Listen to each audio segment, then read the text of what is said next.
Yeah, so I mean, I think the biggest thing is that a lot of commerce is going to become invisible. I've been writing about recently is this idea of, headless merchants, which is basically saying that we're going to be moving from storefronts to endpoints. We're going to see a massive explosion of, single person or one person companies. I think card networks are actually very well positioned due to agentic commerce. There's a huge demand for really a whole new class of developers who are trying to get access to tools and trying to get access to services. It's worth noting that the card networks have been very deep in stablecoins for a long time. Hey everyone, welcome to another episode of Wrap Up Podcast.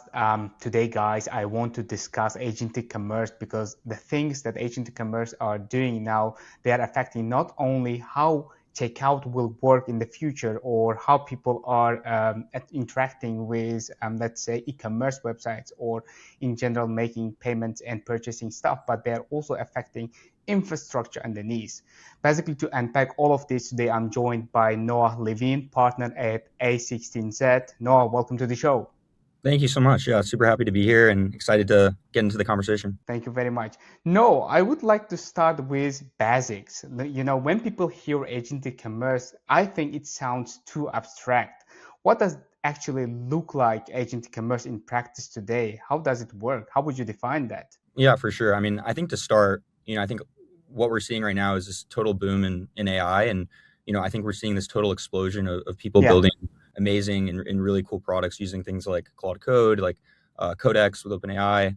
And I think, frankly, there's a lot of commerce moments and commerce experiences when you go and interact with these tools. And so I think as a result, there's a huge demand for really a whole new class of developers who are trying to get access to tools and trying to get access to services. And, today, if you have to leave the command line or leave, whatever AI platform you're working on to go and purchase a subscription or get an API key, it adds a lot of friction. And, I think historically, when people talk about agentic commerce, they oftentimes think about, booking travel or buying a pair of shoes. But, frankly, I think that's a lot less interesting than this whole new, developer tooling area where I think a lot of commerce is going to happen. Wow. So you basically saying agentic commerce is not about buying everyday stuff that we've been buying so far, but it's rather about specific tools that certain group of people are using. Do I understand it correctly? Yeah, yeah, for sure. I mean, I think, today there's people love shopping and they love the e-commerce experience. And I think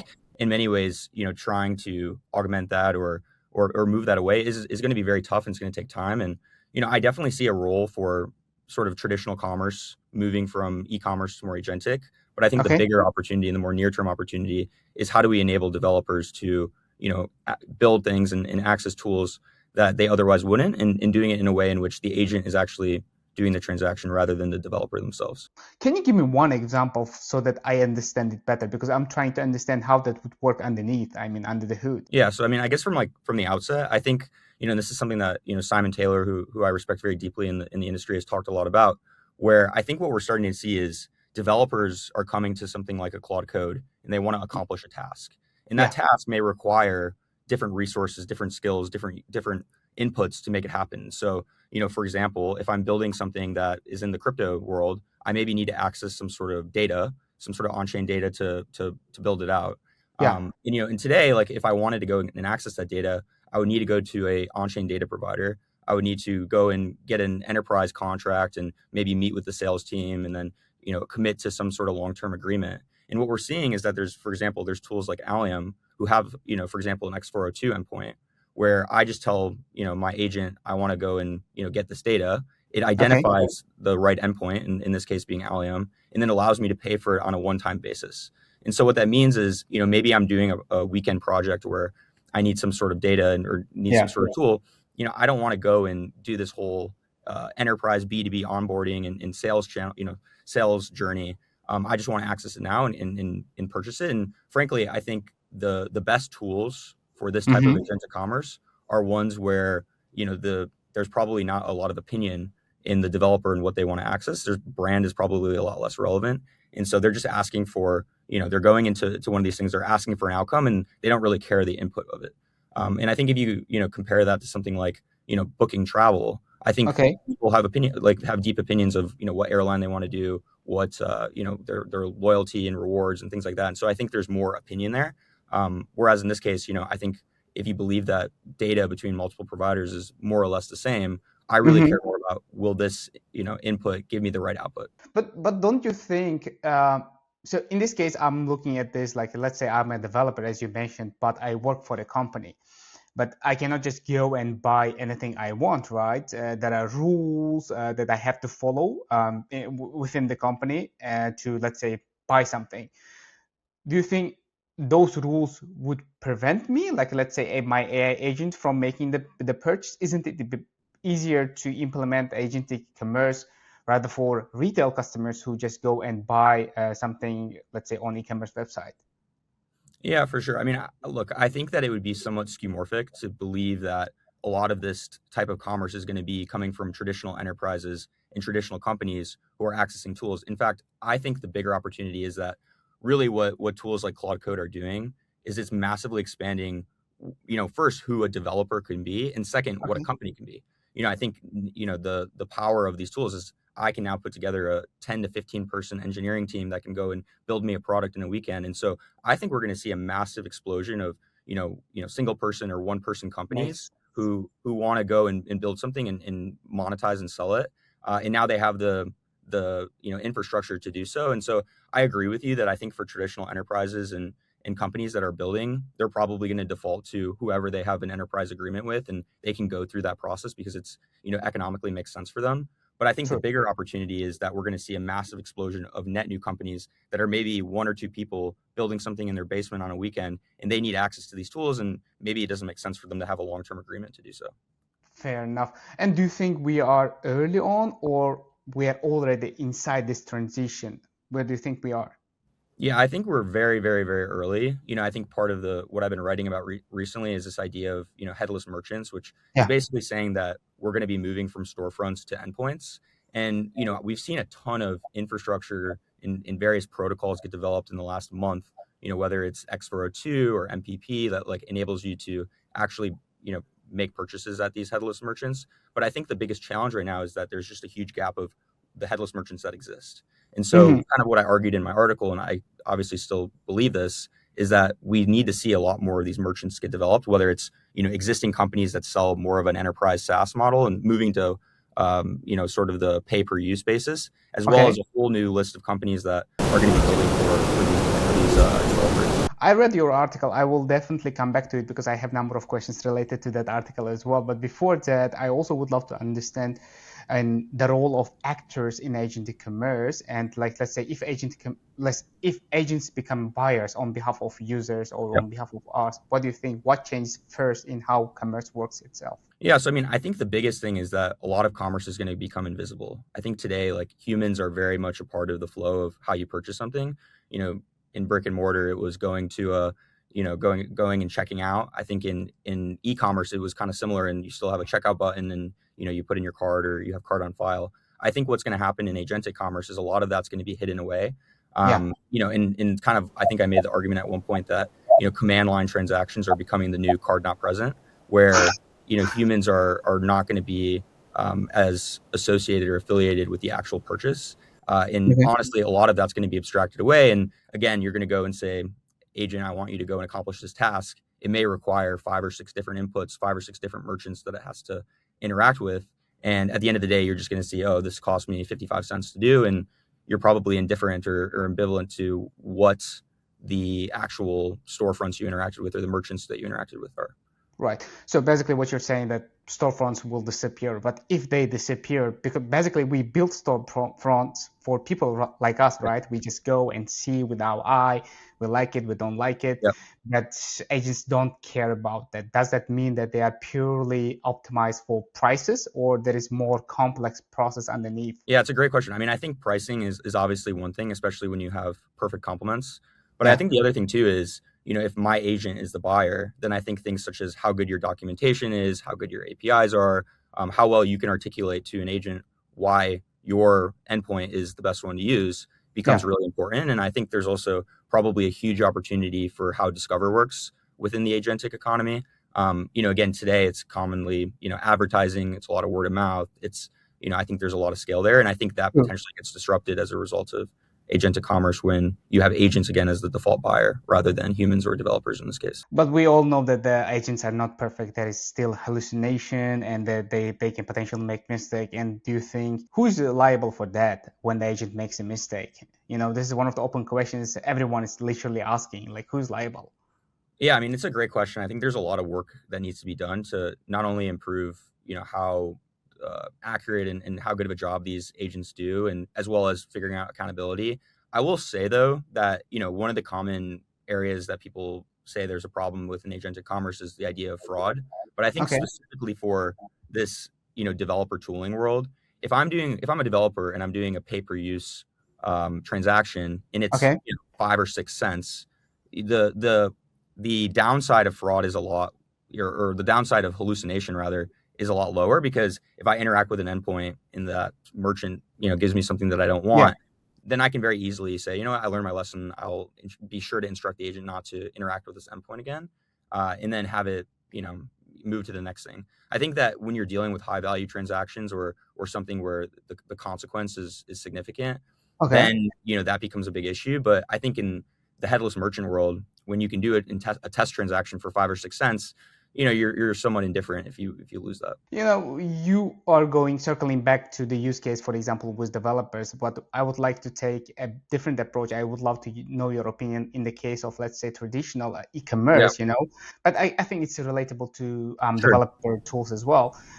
I mean, since traditional websites or e-commerce websites are disappearing, it means like traditional checkout is also disappearing, right? We got used to, let's say, when you go to checkout, there is card, PayPal, or let's say Yeah. buy now, pay later options, and etc., etc., etc. Those disappear. In that case, what happens to the traditional concept of checkout? How would that work in agentic world, in your opinion? Yeah, well, I mean, I think again to my earlier point, I think that we're a long ways away from getting rid of traditional checkout. Um, Okay. and again, I think that it's one of those things where again, people love to shop. It's something that people enjoy to do. They like to search and browse and feel like they're a part of it. I think the shopping experience will change a lot by virtue of AI. I think you can have more, better recommendations and more targeted advertising and more targeted experiences where, the front end can be completely customizable based on the individual. But that Okay. being said, I don't know if that fully changes the payment experience. And I know the card networks are working very hard to develop their own standards, their own protocols for how agentic commerce works. Obviously, Yeah. Visa has Visa Intelligent Commerce, and so I think it will largely look and feel the same as it does traditionally. And we've seen examples where companies like OpenAI have tried to somewhat augment or change the checkout experience, and it just hasn't quite worked. I think people It just didn't work. yeah, it's a combination of, I think people just aren't ready for it, as well as I also think merchants aren't fully ready for it as well. I think if I'm a really big merchant, I'm asking myself, like, do I really want to allow a layer of abstraction to go on top of my experience? And the biggest retailers, for example, a lot of their value comes from their brand, and a lot of the value they could capture is because they own the experience with the end customer. And so I think for them, they may be a little bit resistant to having somewhat of like an Amazon moment where they're effectively just becoming back end SKUs, and then they have someone else offering the front end. And so I think for that reason, merchants are moving very slowly to how much they expose their catalogs and their ability Yeah. for people to purchase. So I guess long answer, but to summarize, I think we're a really long ways away from that. And my belief is that in the near to medium term, commerce will largely look very similar, and it'll just probably be before the checkout that maybe changes a little bit. I see. And to the point where OpenAI just scaled back instant checkout inside the chat, and I read the article and it says like often product catalogs were not up to date. They were like expired. Most of things didn't exist. That was one of the reasons, and basically customers were not willing to basically go and make payment in the checkout. I think that was one of the reasons, and I totally agree. In the near and midterm, I think the experience will be the same. Maybe in the long term, it will slowly change. And you just mentioned briefly the role of the card networks. I would like to go a bit deeper in there. Sure. What do you think the role of the card networks be when agents start making payments and transacting? Will they still exist, or you think in the long term they will simply disappear? Sorry, just to better understand. So you're saying will the card networks disappear or exist or? Will they in the long term disappear, or you think they will still be there in one or another way? No, I think card networks are actually very well positioned due to agentic commerce. I mean, if you believe that agentic commerce is going to drastically increase the velocity of which commerce happens, that puts them in a very good situation because they obviously make money on volume. I think Yeah. that the card networks have developed the majority of the technology that it requires to do agentic commerce. People Okay. forget that card tokenization has been around for like 15 years, and the same technology that powers Apple Pay is the same technology that's going to power agentic commerce. I think Yeah. instead of having a mobile wallet being a token requester, you now maybe have an agentic platform like an OpenAI or Anthropic that is now doing so, or even some of these new types of wallets or new types of tools. And so I think it really more or less comes down to how do I ensure that when an agent is going and initiating a transaction on behalf of a consumer, that whatever they're purchasing is what the original consumer requested. And I think that is Okay. a lot of what the technology that the networks are doing right now. Specifically with Visa Intelligent Commerce, they have something called the mandate, where Yeah. effectively the token will only pass and the transaction will only authorize if they can, guarantee and verify that the original prompt that the consumer put in matches what they're trying to purchase. Stripe is doing a very similar thing with their shared payment token infrastructure. Yeah. So again, I look at it more as consumers and merchants really like cards. They've been around for a very long time. Yeah. There's definitely a strong network effect there. And while I think at the times merchants, you hear stories of merchants not loving card networks, I think at the end of the day, what merchants really want is to be able to sell goods to end customers. And if those end customers prefer to use cards, they're going to do whatever they can to provide support for that. True, I agree on that one, and it will be very difficult to, replace these massive players. They are like, if there is new technology, they are going in there and capturing it in one or Yeah, another way. And I also believe that card networks will actually become a trust layer, just in my opinion, because again, they have access to so much data, and literally they are across the border. Most of them exist everywhere, so they could be really good trust layer, just in my opinion.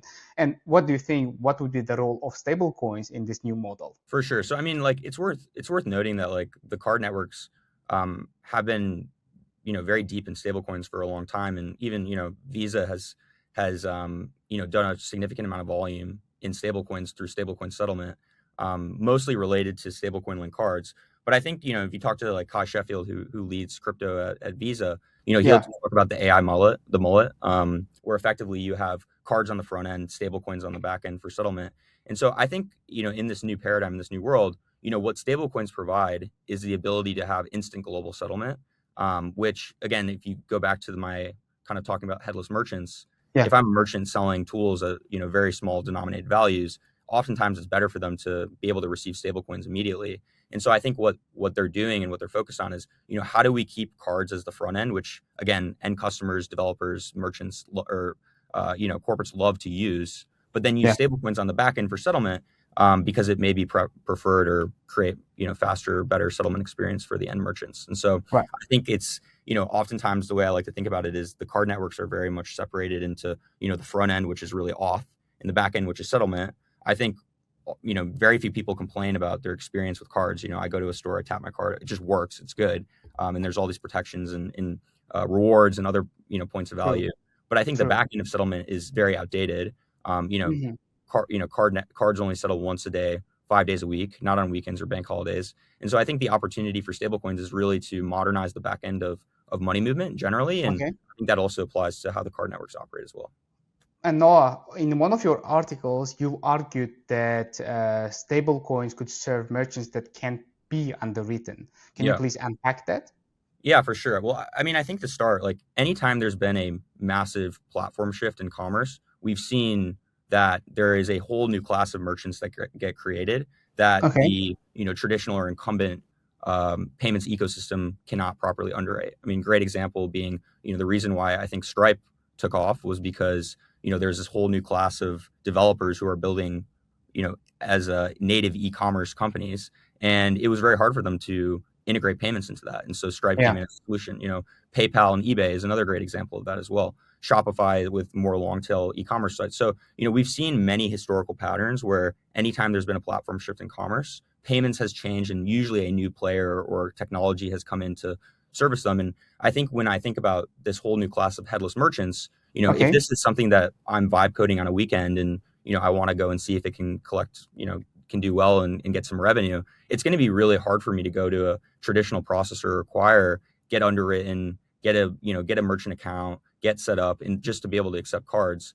And I think the equivalent is, you may be able to go to like a Macy's and go and use your card, but if you go to the street corner and someone's selling hot dogs, they're more likely to be accepting cash or accepting Venmo or some sort of cash-like equivalent.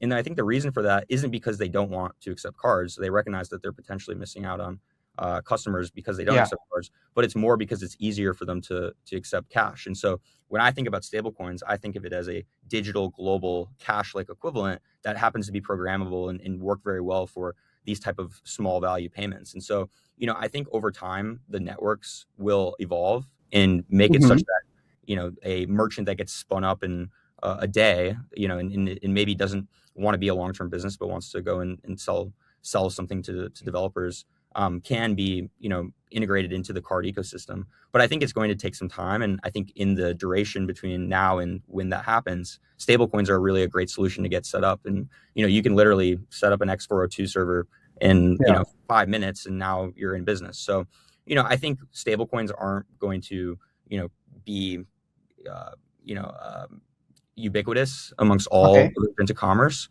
but I think it represents potentially a better settlement system, and in the interim of, in the near term, a, a better solution for these new headless merchants that are just getting started and want to start, accepting payments. Noah, I would like to go to your article, Headless Merchants, again. And there is a question I've written for myself. Let's say if there is no UI, right? No brand, no checkout, because this is what Headless Merchant means. And like, how do businesses will compete with one another? Like, what would the competition look like in this case? Yeah, for sure. Well, I think to my point earlier, I think a lot of it comes down to, if agents are the new buyers or they're the ones that are procuring or selecting what merchant to choose, it's going to create a whole new paradigm for how do you sell to agents. And I think, Okay. again, as I said earlier, that may be having better documentation. There may be some sort of discovery layer that agents go and interact with that can do things like rank. I mean, for example, if you have a GitHub repo for your merchant, how many stars do you have? What is how many people have used you Mm. before?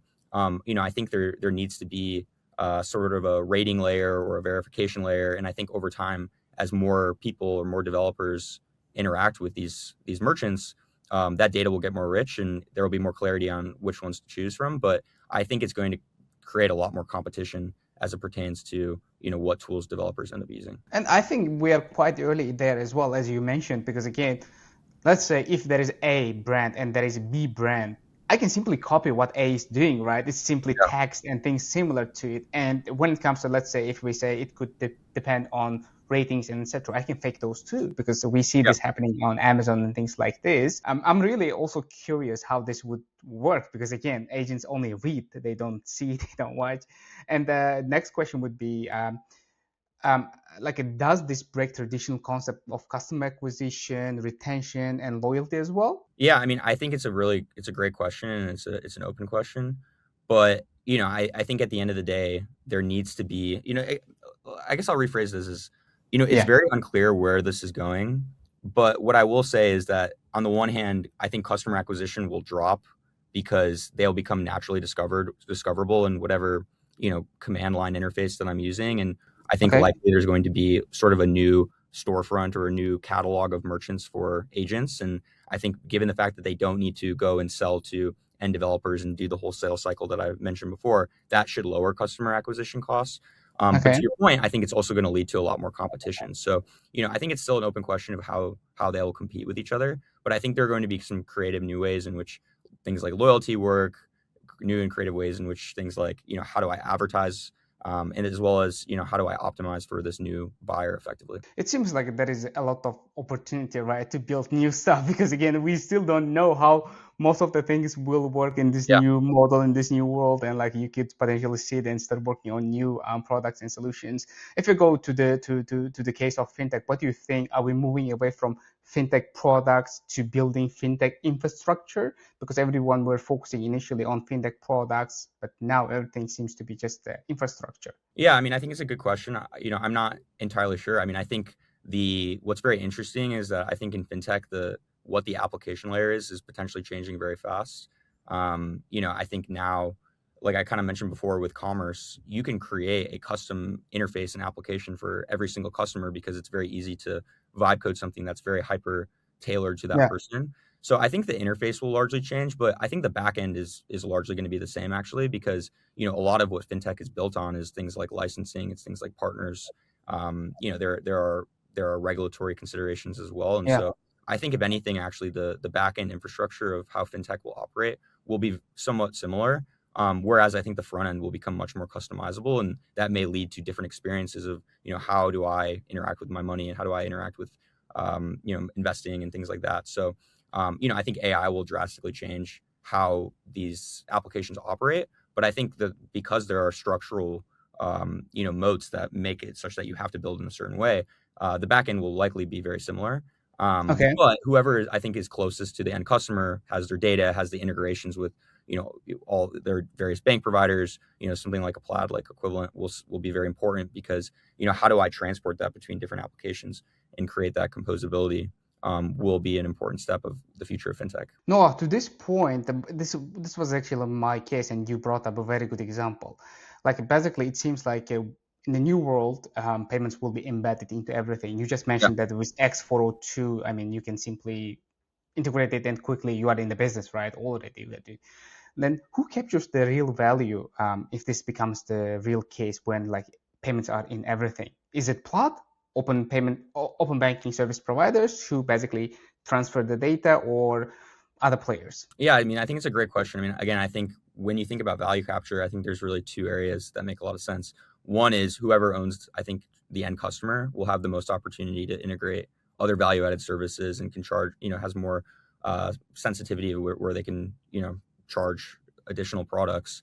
And then I think it's wherever there's a structural moat in the data layer, right? Like if I Okay. have access to, if I'm the underlying bank, for example, you can't just easily pull me out and put something new in. There's, you have access to data, you have access to credit, you have access to all this, all of how they operate their wealth management. And so I think that layer will still be very important.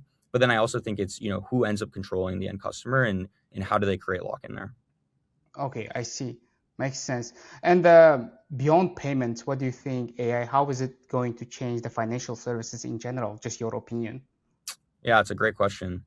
No, I mean, um, I think one area where AI is going to change things is I think people are going to have, it's going to democratize a lot of access to things that people traditionally, needed to be more affluent to get access to. Like I think we're going to see a lot of development in terms of investing. So having Okay. more AI, wealth managers and AI investing applications where, people say this is my basic strategy and my basic risk tolerance, and it can actually go and execute it. I think historically, you would need to go and, get a wealth advisor to get a service or like that. And now I think we're getting to the point where that could be, again, like I said, somewhat democratized. So that's something that I'm excited to see more of. Does that mean that AI makes finance more efficient or more fragile? I mean, I think it's more efficient, but I also think it's more accessible. Is really the big. Okay, okay. Yeah, And I think this is my last question. What's the strongest argument against everything we've just discussed, in your opinion? it's a tough question. Well, I think the core argument about what I kind of just said is, I think as it pertains to finance and as it pertains to people's money, I think change happens a lot more slowly than in other areas. People are very sensitive to, if I'm using this new technology and it leads to me losing money, that's something that's very scary, I think, for the average customer. And so kind of similar to the point around agentic commerce being very slow in terms of traditional commerce, Right. people have tendencies and habits and there's a lot of trust that goes into finance, and so I think an argument to be made is that maybe things take slower Yeah. than we predict. But I believe that there's a whole class of early adopters that are very excited to leverage this technology, and more importantly, a whole class of builders who are ready to help service them. So it's not that easy to break your habits. As you said, Yeah, we got used to make payments with the cards and things like this. exactly. Noah, this was a great conversation. Thank you for coming on the show. Yeah, thanks for having me. This was awesome.